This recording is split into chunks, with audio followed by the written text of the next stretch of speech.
I'm doing only adult psychiatry, and I think that I was actually a bit surprised to see how close we were in you know, how many similarities we have. The contents, first of all, just presenting the model of Bina Clinic, the psychiatric comorbidities in intellectual disability, physical comorbidities in intellectual disability, and psychiatric manifestations of medical problems, some case studies.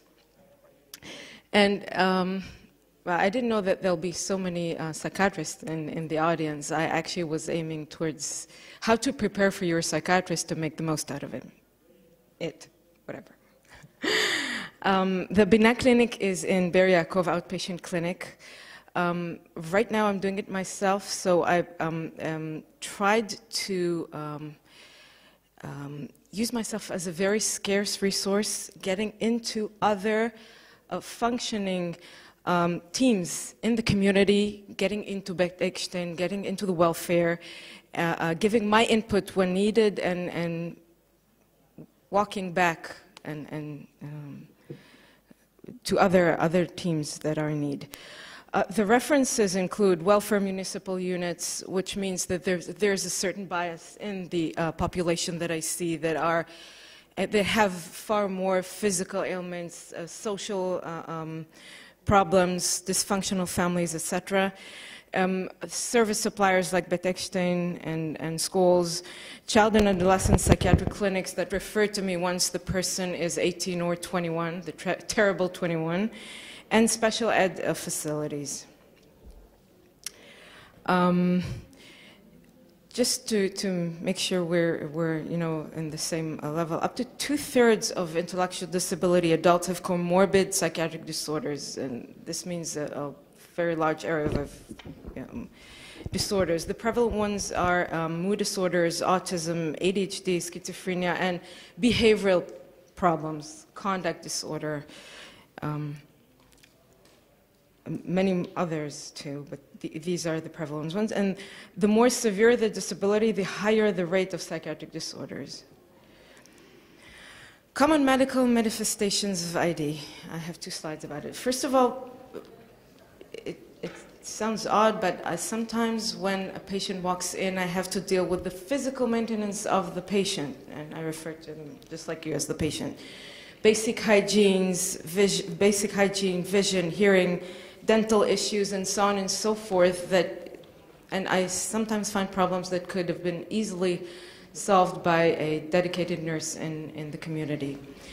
Genetically related medical manifestations can include, for instance, in Down syndrome, you have a whole pack of them, like heart problems, ear, eye, thyroid. Again, you need someone which is dedicated, knows Down syndrome to make sure that the person gets the right medical treatment. The same with tuberous sclerosis, Fragile X, etc., etc.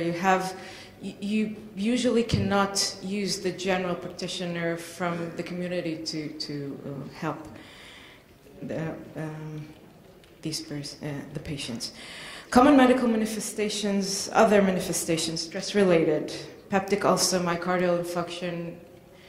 The older they get, sedentary lifestyle, especially metabolic syndrome. Most of them, at least the one I see, gain more weight than the average population. They can have sleep apnea syndrome. They have all kinds of diabetes, for instance.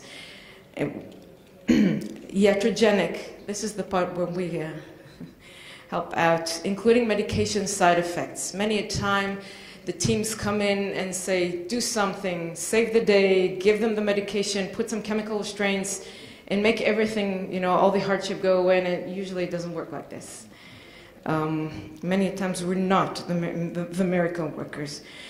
Antipsychotics, for instance, can cause restlessness, they cause muscle cramps, side effects that cause great discomfort and sometimes declining functioning in my patients.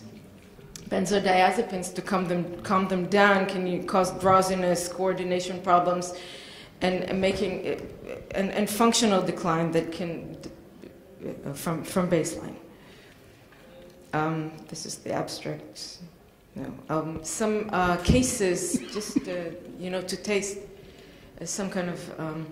I had a 50-year-old male with intellectual disability, moderate, from a hostel in the ER actually. The primary complaint was anxiety for 3 months. They tried SSRIs, and once she was so anxious, she didn't want to get out of bed, she didn't want to get out of the room. She felt fatigued all the time. They brought her in. In history taking, she's a picky eater, she doesn't eat meat, she's a vegetarian, and she have heavy menstruations. In the interview, she seemed anxious, she was irritable, fatigued, she refused to get out of bed and work. In physical examination, she wore warm clothes, like some of us, but this is too cold. She was pale, her pulse was 90. And she was brought to me as a psychiatrist to see if there was some kind of a miracle I can do with any other medication for her anxiety. She had anemia. This is something that could be easily solved in the community, you know, and RN should have noticed it and sent to the general practitioner. She needed food supplements. She needed something to stop the heavy menstruations. She didn't need SSRIs.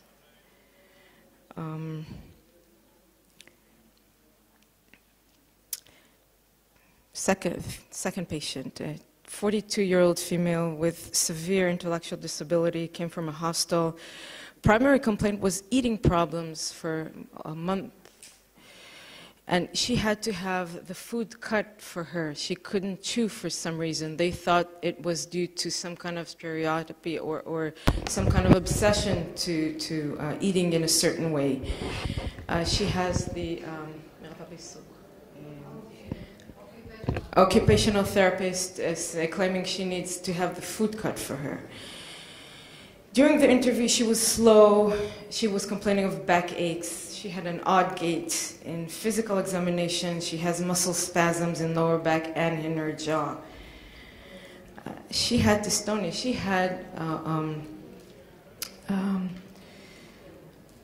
side effects of medications that were given to her 1 month prior due to behavioral disturbances.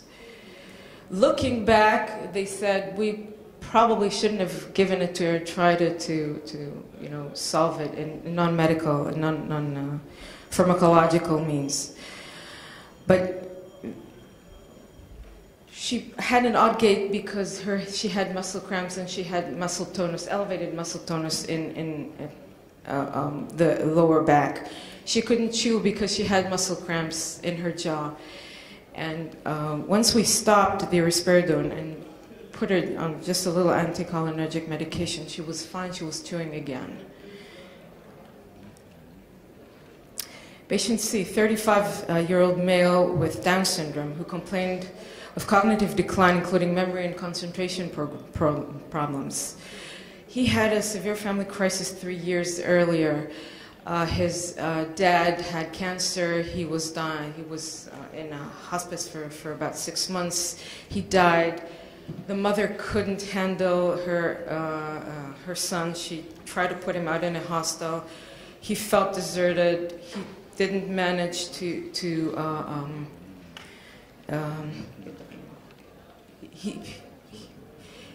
he came back from the hostel 9 months later in far worse shape. They started him off with SSRIs. When the SSRIs doesn't work, they put him on Zyprexa, olanzapine. With the olanzapine, in 2 years, he gained about 20 kilograms. During the interview, he was sleepy. He hardly answered. If I gave him a pillow, he probably would just fall asleep right there on the table.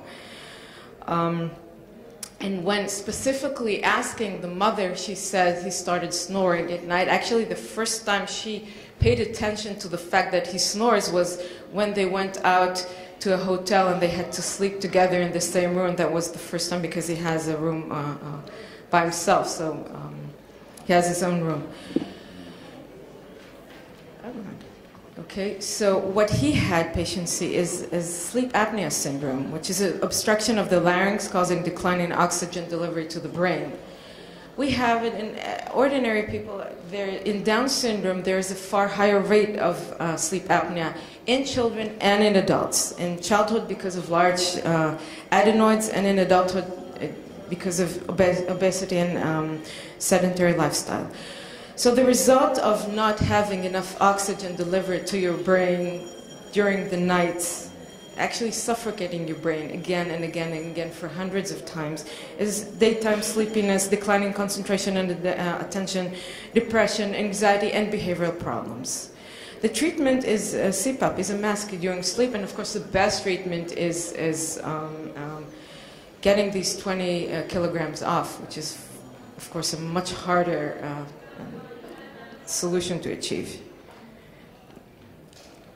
Patient D, 27-year-old male with intellectual disability, who was presented to me complaining about irritability. She was easily annoyed in the mass, in the hostel. Anger outbursts, preoccupation with toilet they thought they had. She was obsessive about going to the toilet. She started wetting herself the last 2 weeks prior to coming to my clinic. They tried to give her benzodiazepines like Clonix, Acivil, which worsened the wetting. During the interview, she said she had a new boyfriend in the hostel. When specifically asked, she said that she had abdominal pain, especially during urination. She had urinary tract infection. The symptoms of persistent urge to urinate, burning sensation while urinating, frequent urination, pelvic and rectal pain, they were all there. It's easier to obtain urinary sample than blood sample, so it's much easier to actually address to it. Okay?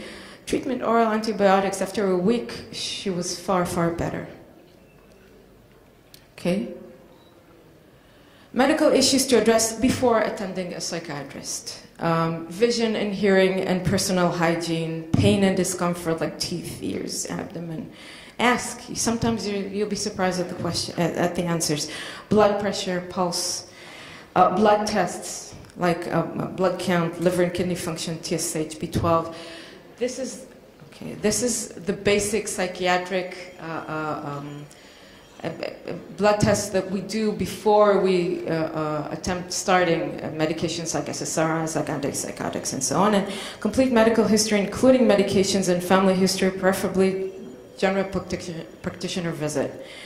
I'm sometimes terribly surprised at the patients that come to me. They've waited for like 2 months for this, and they don't bring, you know, any paperwork regarding their medical history and current medications.